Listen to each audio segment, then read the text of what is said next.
Shalom, selamat sore Bapak Ibu yang dikasihi oleh Tuhan. Bagaimana kabarnya pada hari ini? Saya percaya dan saya terus berdoa agar kita selalu sehat di dalam Tuhan dan di dalam setiap penyertaan Tuhan sepanjang hari ini. Hari ini kita akan belajar satu kebenaran firman Tuhan yang saya percaya akan mengubahkan banyak paradigma mengenai apa yang menjadi kehendak Tuhan di dalam kehidupan kita saat hari ini. Pada hari ini kita akan membacanya di dalam Injil Yohanes pada pasal yang ketiga, ayat yang ke-16 sampai yang ke-17. Demikianlah firman Tuhan. Karena begitu besar kasih Allah akan dunia ini, sehingga Ia telah mengaruniakan anaknya yang tunggal, supaya setiap orang yang percaya kepadanya tidak binasa, melainkan beroleh hidup yang kekal. Ayat 17. Sebab Allah mengutus anaknya ke dalam dunia bukan untuk menghakimi dunia, melainkan untuk menyelamatkannya oleh Dia. Demikianlah firman Tuhan.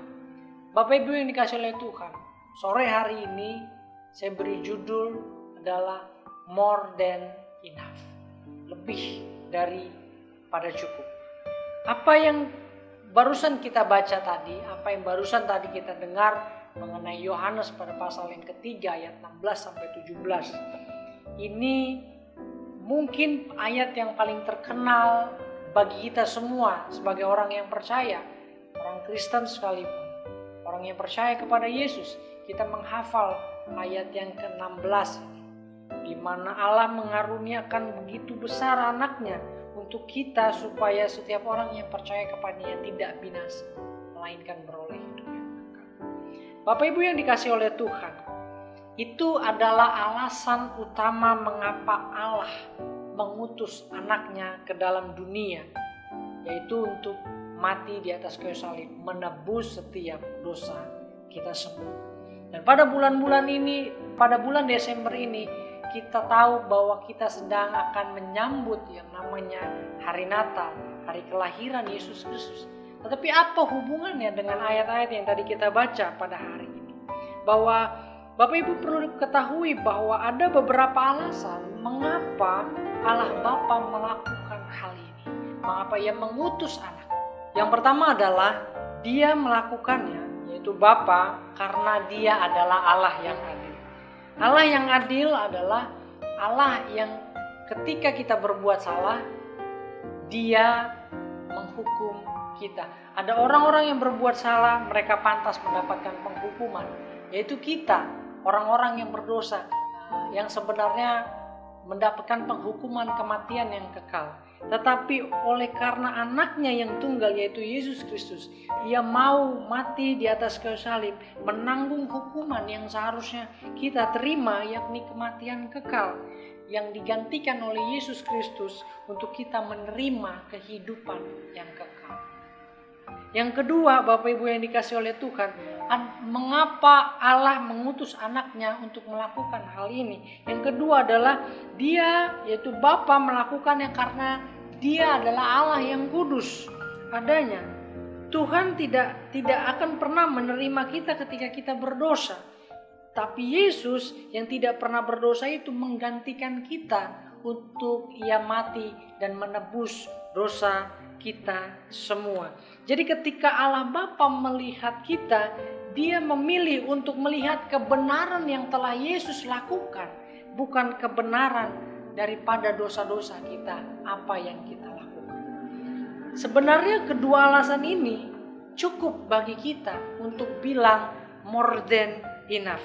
Bagi kita bahwa betapa Tuhan yang besar itu melalui kasih-Nya sangat mengasihi kita umat manusia, karena kita adalah gambaran di dalam Tuhan. Bapak Ibu yang dikasihi oleh Tuhan, Allah tidak pernah memungkiri dirinya sendiri bahwa Ia adalah kasih. Allah adalah kasih. Dan Tuhan melakukan segala sesuatunya, termasuk mengutus anaknya yang tunggal, karena Ia sangat mengasihi umat manusia. Tetapi bagi yang percaya kepadanya, kasih Tuhan selalu menjangkau setiap orang. kasih Tuhan tidak memandang bulu, ras, tidak memandang apapun. Kasih Tuhan tidak pernah egois, Bapak Ibu. Dia memberikan kepada kita hal yang paling berharga, yakni putranya, Yesus Kristus.